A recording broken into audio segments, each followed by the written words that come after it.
Okey ya. Sekarang kita masuk kepada faedah mutlak. Okey, faedah mutlak cuba lihat ya muka surat 79 ya, faedah mutlak. Okey. Faedah mutlak ialah keuntungan yang diperolehi oleh sebuah negara kerana mengkhusus dalam pengeluaran yang lebih cekap. Ya, lebih cekap. Pengeluaran yang lebih cekap. Ya.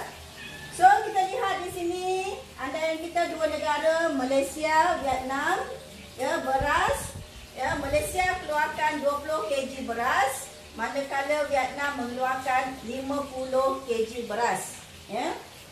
Okey, getah pula, ya, satu buruh menghasilkan 50 kilogram getah, ya, bagi Malaysia. Satu buruh di Vietnam mengeluarkan 20 kg getah, ya. Okey.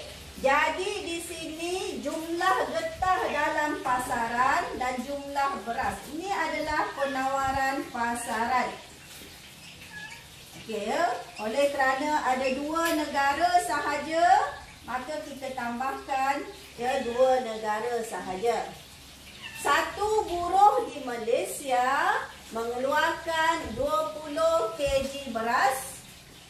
Satu buruh di Vietnam menghasilkan 50 kg beras. Jadi jumlah beras dalam pasaran adalah 70 kg. Ya. So ini ya sebelum perdagangan antarabangsa. Hanya dua negara sahaja yang keluarkan beras, Malaysia, Vietnam. So jumlah beras yang dikeluarkan ialah 70 kg. Okey, getah pula. Satu buruh di Malaysia mengeluarkan 50 kg getah. Manakala satu buruh di Vietnam mengeluarkan 20 kg getah. Oleh kerana hanya ada dua negara sahaja, maka jumlah getahnya kita tambahkan iaitu 70 kg getah. Ya. Jadi di sini sebelum perdagangan antarabangsa, jumlah beras dan getah adalah 70 kg, 70 kg. Ya. Okey, sekarang masing-masing nak melakukan perdagangan antarabangsa. Oleh kerana Malaysia mengeluarkan getah lebih banyak daripada Vietnam, maka Malaysia dikatakan memperolehi faedah mutlak dalam pengeluaran getah. Jadi Malaysia keluarkan getah.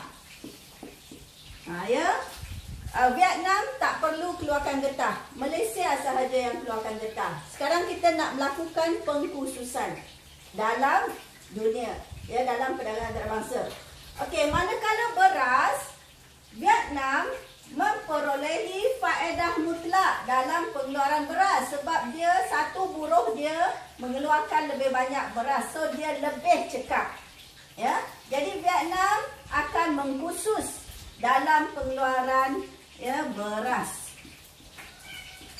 Ya, jadi di sini ya Malaysia tak akan keluarkan beras, sebaliknya Malaysia melakukan pengkhususan dalam pengeluaran getah.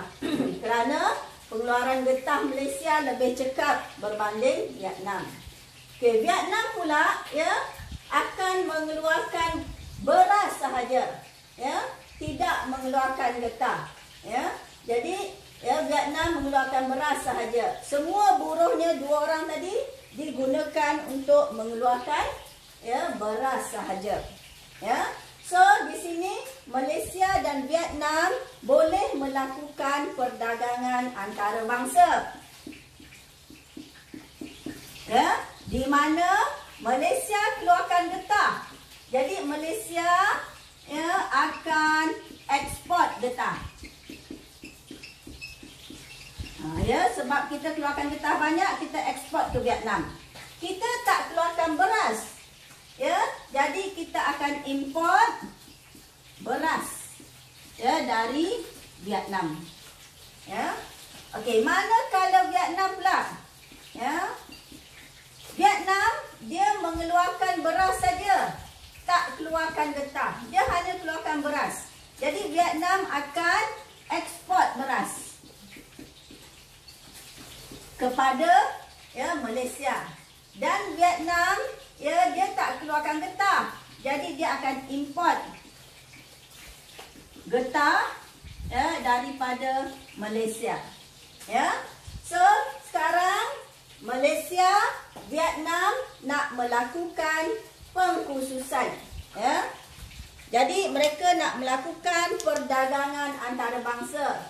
Sekarang di sini Malaysia tidak keluarkan beras. Jadi berasnya adalah kosong. Vietnam tidak mengeluarkan getah. Jadi getahnya kosong. So buruh di Malaysia yang mengeluarkan beras akan ditransfer ke getah. Jadi buruh tadi akan mengeluarkan getah. Oleh kerana andaian kita buruh adalah homogen, maksudnya sama cekap, sama jenis, sama kemahiran, semua sama. Dia boleh bekerja di sini dan boleh bekerja di sini. Oleh kerana Malaysia tidak mengeluarkan beras, maka buruh tadi ditransfer ke getah. Jadi buruh tadi kena mengeluarkan getah. Jadi getah tadi telah meningkat 2 kali ganda, iaitu 50-50. Seorang keluarkan 50, seorang lagi 50. Jadi getah dah menjadi 100.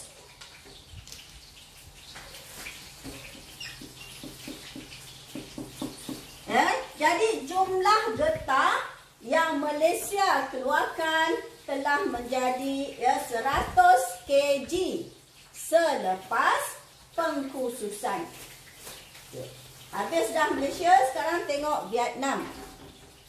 Vietnam dia tak keluarkan getah.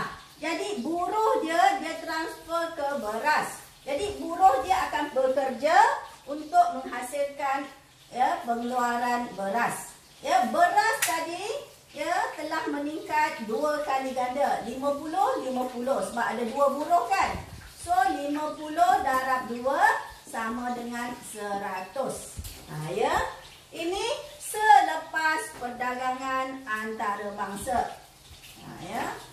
Jadi apa yang kita lihat selepas perdagangan antarabangsa, penawaran pasaran bagi beras telah meningkat dari 70 menjadi 100.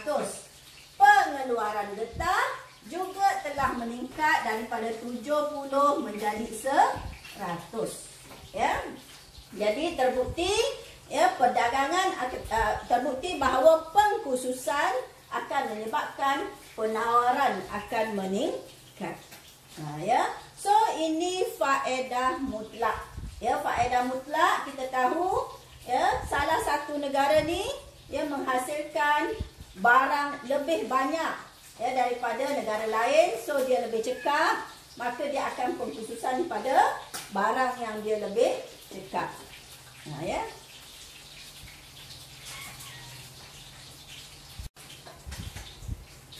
Kita sambung balik. Tadi kita lihat perdagangan antarabangsa melalui pengeluaran yang lebih cekap. Pengeluaran yang lebih cekap. Sekarang kita nak lihat dari segi harga kos. Harga dan juga kos.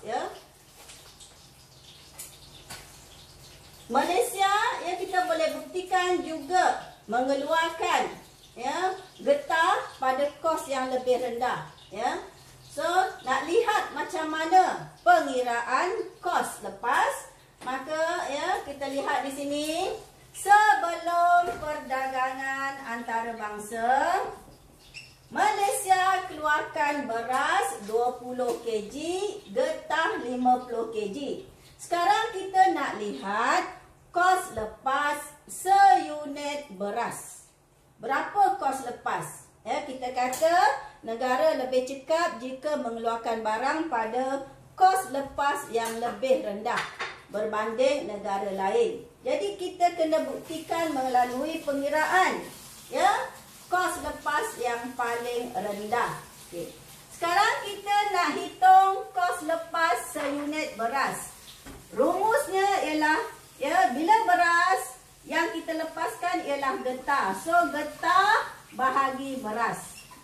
Okey, berapa banyak getah? Getah 50 bahagi dengan beras 20. So jawapannya ialah 2.5. Apa maksudnya di sini? Maksudnya untuk ini Malaysia Malaysia untuk mengeluarkan seunit beras ni satu beras. Malaysia akan mengurangkan 2.5 kilogram getah.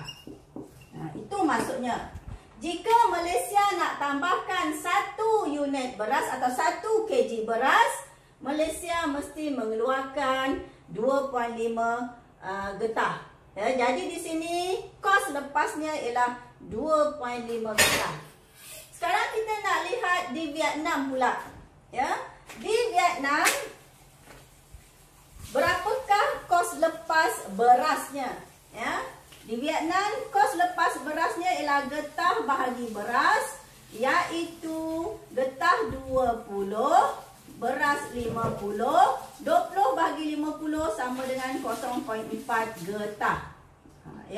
Jadi kos lepas getah Vietnam lebih rendah daripada Malaysia. Malaysia ialah 2.5 kilogram getah. Manakala Vietnam 0.4 kg getah. Jadi manakala Vietnam kos lepasnya ialah 0.4 getah. Jadi kos lepas Vietnam lebih rendah daripada Malaysia. Jadi Vietnam akan mengeluarkan beras. Malaysia tidak keluarkan beras. Okey. Sekarang kita nak lihat getah pula. Malaysia keluarkan 50 getah. Jadi satu getah ni kos lepasnya berapa beras? Nak cari kos lepas getah yang dilepaskan beras. Jadi beras bahagi getah. Okey, beras di sini adalah 20, getahnya 50. Jadi 1 kilogram getah bersamaan dengan 0.4 beras. 0.4 beras. Itu di Malaysia. Nak keluarkan 1 getah, nilainya bersamaan dengan 0.4 beras. Jadi kalau nak tambahkan 10 getah, kena kurangkan 4 beras. Macam itulah. Sebab 1 nisbah 0.4. Okay, Vietnam pula untuk melihat kos lepas getah, beras bahagi getah, berasnya ialah 20, berasnya ialah 50, getahnya 20. So 50 bahagi 20, 2.5 beras. Jadi di sini kos lepas Malaysia 0.4 beras. Kos lepas Vietnam ialah 2.5 beras. Jadi kos lepas Malaysia lebih rendah dari Vietnam. Jadi Malaysia akan melakukan pengkhususan getah. Vietnam tidak melakukan pengkhususan getah. Ini dari segi tadi jumlah. Kita tengok siapa paling cekap. Yang ini dari segi kos lepas. Siapa paling cekap. Jadi kos lepasnya kalau kita lihat di sini adalah di antara 0.4 hingga 2.5. Jadi di sini kalau kita buat macam tadilah kita buat pengkhususan dan perdagangan antara bangsa. Ini adalah beras, ini getah, Malaysia, Vietnam. So kita lihat di sini tadi Malaysia ya tak keluarkan beras, Vietnam keluarkan beras. Jadi berasnya 50 ya, kita darab 2 menjadi 100. Sebab 2 buruh, 1 buruh 50, satu lagi buruh 50. Okey, getah pula ya, kita lihat di sini. Malaysia mengeluarkan getah, Vietnam tak keluarkan getah. So Malaysia keluarkan getah 50, satu buruh. Bila 2 buruh menjadi 100. Ya. Jadi jumlah penawarannya adalah 100 getah, 100 beras. Okey. Sekarang Malaysia dan Vietnam akan melakukan ya perdagangan antarabangsa. Nak ekspor berapa banyak, nak import berapa banyak. Nak tahu berapa banyak ekspor, berapa banyak import, lihat kadar atau syarat. Ya, kadar perdagangan antarabangsa. Yang ni mula susah. Ya, kadar perdagangan antarabangsa adalah mengikut kos lepas. Kos lepasnya adalah 0.4 hingga 2.5. Ya. So, minimum 0.4, maksimum 2.5. Nak buat kadar perdagangan, kadar pertukaran ni, ya, tak boleh dekat dengan 0.4 dan tak boleh dekat dengan 2.5. Dia mesti di tengah-tengah. Kalau dekat dengan 0.4, ya, maka dia menguntungkan satu negara. Satu lagi negara akan rugi. Kalau 2.5, ya, pun sama. Satu negara untung, satu lagi negara rugi. Ya, jadi mesti di tengah-tengah. Apa contohnya? Katakanlah ya, 1 beras sama dengan 1 getah. Contoh, kadar pertukarannya 1 beras sama dengan 1 getah. Ya. Jadi kalau ya, Malaysia ekspor 20 getah kepada Vietnam, maka getah Malaysia tinggal 80. Oleh kerana kadarnya 1 beras sama dengan 1 getah, ya, maka Vietnam kena ekspor ke Malaysia sama juga. Kita ekspor 20, dia pun kena ekspor 20. Ya. Jadi beras di Vietnam pun tinggal 80 sahaja. Ya. Maka di sini apa yang kita nampak? Malaysia akan ekspor 20 getah dan import 20 beras. Vietnam akan ekspor ya 20 beras dan import 20 getah. Ya, ini kita akan ulas lebih lanjut dalam faedah berbanding. Ya, jadi dengar dulu, nanti dengar balik faedah berbanding. Tak faham kena tanya ya, sebab di sini nak tentukan ni susah sikit. Ya.